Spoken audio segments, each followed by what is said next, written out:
Friends ಎಲ್ರಿಗೂ ನಮಸ್ಕಾರ. ಮತ್ತೊಮ್ಮೆ ನಿಮ್ಮ ರವಿ ಫೈರ್ ಬ್ರ್ಯಾಂಡ್ ಯೂಟ್ಯೂಬ್ ಚಾನಲ್ಗೆ ಸ್ವಾಗತ.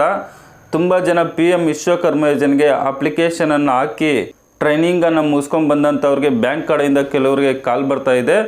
ಸೊ ಬ್ಯಾಂಕ್ ಅವರು ಕೆಲವು ಡಾಕ್ಯುಮೆಂಟ್ ಜೊತೆ ಕೊಟೇಶನನ್ನು ಸಹ ಕೇಳ್ತಾ ಇದ್ದಾರೆ. ಕೊಟೇಶನ್ ಅಂದರೆ ಏನಪ್ಪ ಅಂತ ಅಂದರೆ, ನೀವು ಯಾವೊಂದು ಕೆಲಸವನ್ನು ಪ್ರಾರಂಭ ಮಾಡಿದ್ದೀರಾ ಅಂದರೆ ಅದು ಟೈಲರಿಂಗ್ ಆಗಿರ್ಬೋದು, ಬಡ್ಗಿ ಕೆಲಸ ಆಗಿರ್ಬೋದು, ಕುಂಬಾರ ಕೆಲಸ ಆಗಿರ್ಬೋದು, ಅದಕ್ಕೆ ಎಷ್ಟು ಬಂಡವಾಳವನ್ನು ಹಾಕಿದ್ರೆ, ಎಷ್ಟು ರೆಂಟನ್ನು ಕಟ್ತಾ ಇದ್ದೀರಾ, ಅದೇ ರೀತಿ ಏನೇನು ವಸ್ತುಗಳಿಗೆ ಎಷ್ಟು ಇನ್ವೆಸ್ಟ್ ಮಾಡಿದ್ದೀರಾ ಅನ್ನೋದ್ರ ಬಗ್ಗೆ ಒಂದು ಮಾಹಿತಿ ಆಗಿರುತ್ತೆ. ಸೊ ಬ್ಯಾಂಕ್ ಕಡೆಯಿಂದ ಲೋನ್ ಆಗಬೇಕು ಅಂತ ಅಂದರೆ ನಿಮ್ಮ ಒಂದು Aadhaar card, ration card, PAN card, ನಂತರ ವಿಶ್ವಕರ್ಮ ಯೋಜನೆಯ ID ಕಾರ್ಡು, ಸರ್ಟಿಫಿಕೇಟು, ನಂತರ ಅಪ್ಲಿಕೇಶನ್ನು, ನಂತರ ಕೆಲವು ಬ್ಯಾಂಕಲ್ಲಿ ಕೊಟೇಶನನ್ನು ಸಹ ಕೇಳ್ತಾರೆ. ಅಂದರೆ ಕೊಟೇಶನ್ ಅಂದರೆ ನಾನು ಹೇಳಿದ್ನಲ್ವ, ನಿಮ್ಮ ಒಂದು ಶಾಪ್ಗೆ ಏನೆಲ್ಲ ಬಂಡವಾಳ ಹಾಕಿದ್ರ ಅಂತ ಹೇಳ್ಬಿಟ್ಟು. ಸೊ ಇದನ್ನು ಕೇಳ್ತಾರೆ. ಸೊ ಒಂದು 2 ತಿಂಗಳಿಂದ ಒಬ್ಬರು ಬಂದಿದ್ದರು. ಅವರು PM ವಿಶ್ವಕರ್ಮ ಯೋಜನೆ ಅಪ್ಲಿಕೇಶನ್ಗೆ ನನ್ನ ಹತ್ರನೇ ಅರ್ಜಿ ಹಾಕಿದ್ದು. ಸೊ ಅವರು ನಮ್ಮೂರಿಂದ ಒಂದು 42 ಕಿಲೋಮೀಟರ್ ಹತ್ರ ಒಂದು ಊರಲ್ಲಿ ಕೊಟೇಶನನ್ನು ಮಾಡಿಕೊಂಡು ಬ್ಯಾಂಕಲ್ಲಿ ಕೊಟ್ಟಿದ್ದರು. ಸೊ ತುಂಬ ಜನ ಕಮೆಂಟ್ ಮಾಡಿ ಕೇಳ್ತಾ ಇದ್ರು, ಈ ಥರ ಕೊಟೇಶನ್ ಬೇಕು ಅಂತ ಹೇಳ್ಬಿಟ್ಟು. ಸೊ ಅದು ಯಾವ ರೀತಿ ಮಾಡಬೇಕು ಅನ್ನೋದು ನನಗೆ ಅಷ್ಟು ಐಡಿಯಾ ಇಲ್ಲ. ಸೊ ಹಾಗಾಗಿ ನಾನೇನು ಮಾಡಿದೆ ಅಂತ ಅಂದರೆ, ಅವರು ಹೇಳಿದ್ರು ಇಂಥ ಕಡೆ ಕೊಟೇಶನನ್ನು ಮಾಡಿಸಿದ್ದೀನಿ ಅಂತ ಹೇಳ್ಬಿಟ್ಟು. ಸರಿ ಅಂತ ಹೇಳ್ಬಿಟ್ಟು ನಾನು ಮತ್ತು ನನ್ನ ಸ್ನೇಹಿತ ಇಬ್ಬರು ಹೋದ್ವಿ. ನಮ್ಮೂರಿಂದ 42 ಕಿಲೋಮೀಟರ್ ಆಗುತ್ತೆ.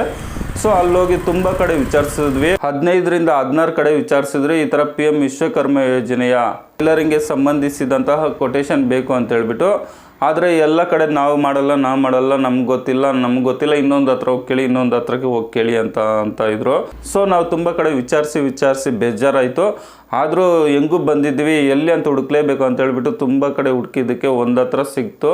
ಅವರು PM ವಿಶ್ವಕರ್ಮ ಯೋಜನೆ ಟೈಲರಿಂಗ್ ಕೊಟೇಶನನ್ನು ಮಾಡ್ತೀನಿ ಅಂತಂದರು. ಸೊ ನಮಗಂತೂ ತುಂಬ ಖುಷಿ ಆಯಿತು. ಯಾಕಂದರೆ ಅವರೊಂದು ಕೊಟೇಶನನ್ನು ಮಾಡಿದ್ರೆ ಅದನ್ನು ತೋರಿಸ್ಬಿಟ್ಟು ಈ ರೀತಿ ಮಾಡ್ಕೋಬೋದು ಅಂತೇಳ್ಬಿಟ್ಟು ನಾವು ತಿಳಿಸ್ಬೋದಲ್ಲ ಅಂತೇಳ್ಬಿಟ್ಟು ಖುಷಿ ಆಯಿತು. ಸರಿ ಆಯಿತು, ಎಷ್ಟಾಗುತ್ತೆ ಅಂತ ಕೇಳಿದ್ದಕ್ಕೆ ಅವರು 100 ಅಲ್ಲ, 200 ಅಲ್ಲ, 300 ಅಲ್ಲ, 400 ಅಲ್ಲ, 500 ಅಲ್ಲ, ಅದಕ್ಕಿಂತ ಹೆಚ್ಚಾಗಿ ಕೇಳಿದ್ರು. ಸೊ ಅಷ್ಟು ಕೊಟ್ಬಿಟ್ಟು ಕೊಟೇಶನ್ ಏನಕ್ಕೆ ಮಾಡಿಸ್ಕೋಬೇಕು, ನಾವೇ ಪ್ರಯತ್ನ ಪಟ್ಟರೆ ಆಗುತ್ತಲ್ಲ, ಸ್ವಲ್ಪ ತಲೆ ಕೆಡಿಸ್ಕೋಬೇಕು ಅಷ್ಟೇ ಅಂತೇಳ್ಬಿಟ್ಟು ನಾನು ಮತ್ತು ನಮ್ಮ ಸ್ನೇಹಿತ ಇಬ್ಬರು ಮಾತಾಡಿಕೊಂಡು ಅಲ್ಲಿಂದ ಮತ್ತೆ ವಾಪಸ್ ಬಂದ್ವಿ. ಸೊ ನೆಕ್ಸ್ಟ್ ವಿಡಿಯೋದಲ್ಲಿ ಯಾವ ರೀತಿ ಕೊಟೇಶನನ್ನು ಮಾಡಬೇಕು ಅಂತ ತಿಳಿಸ್ತೀನಿ.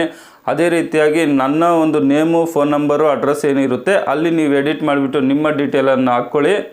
ಅಲ್ಲಿಗೂ ನಿಮಗೆ ಗೊತ್ತಾಗಿಲ್ಲ ಅಂತ ಅಂದರೆ ನಾನು ನನ್ನ ಒಂದು ಮೊಬೈಲ್ ನಂಬರನ್ನು ಕೊಡ್ತೀನಿ. ಅದಕ್ಕೆ ನೀವು ವಾಟ್ಸಪ್ ಮಾಡಿದ್ರೆ ನಾನು ಆ ಒಂದು ಕೊಟೇಶನನ್ನು ಕಳಿಸ್ತೀನಿ. ಅಲ್ಲಿ ನೀವೇನು ಮಾಡಬೇಕಪ್ಪ ಅಂತ ಅಂದರೆ, ನನ್ನ ಡೀಟೇಲ್ ಹತ್ರ ಏನು ಮಾಡಬೇಕು ಅದನ್ನು ಅರಿಸ್ಬಿಟ್ಟು ನಿಮ್ಮ ಒಂದು ಡೀಟೇಲನ್ನು ಹಾಕಿ ಸೈಬರ್ ಸೆಂಟರ್ಗೆ ಹೋಗ್ಬಿಟ್ಟು ಪ್ರಿಂಟನ್ನು ತಗೊಂಡು, ತುಂಬ ಜನ ಕೇಳ್ತಾ ಇದ್ರಲ್ವ ಕೊಟೇಶನ್ ಬೇಕು ಅಂತ ಹೇಳ್ಬಿಟ್ಟು, ಆ ಕೊಟೇಶನ್ನ ಬ್ಯಾಂಕ್ಗೆ ಎತ್ಕೊಂಡೋಗಿ ಕೊಡಿ. ಸೊ ನಿಮಗೆ ಲೋನ್ ಆಗುತ್ತೆ.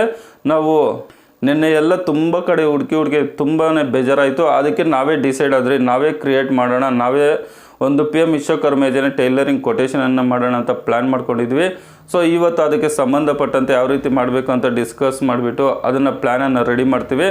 ನಾಳೆ ಇಲ್ಲ ನಾಳಿದ್ದೊಳಗಡೆ ಆ ವಿಡಿಯೋವನ್ನು ಅಪ್ಲೋಡ್ ಮಾಡ್ತೀವಿ. ಸೊ ದಯಮಾಡಿ ಆ ವಿಡಿಯೋವನ್ನು ಸಹ ನೋಡಿ. ಅದೇ ರೀತಿಯಾಗಿ ನಮಗೆ ನಿಮ್ಮ ಸಪೋರ್ಟು ತುಂಬ ಅವಶ್ಯಕತೆ. ನಿಮ್ಮ ಒಂದು ಸಪೋರ್ಟನ್ನು ಸಬ್ಸ್ಕ್ರೈಬು ಮತ್ತು ಲೈಕ್ ಮಾಡೋದ್ರ ಮುಖಾಂತರ ನಮಗೆ ಸಪೋರ್ಟ್ ಕೊಡಿ. ವಿಡಿಯೋ ನೋಡಿದ್ದಕ್ಕಾಗಿ ತುಂಬ ಧನ್ಯವಾದಗಳು. ಬಾಯ್, ಟೇಕ್ ಕೇರ್ ಫ್ರೆಂಡ್ಸ್.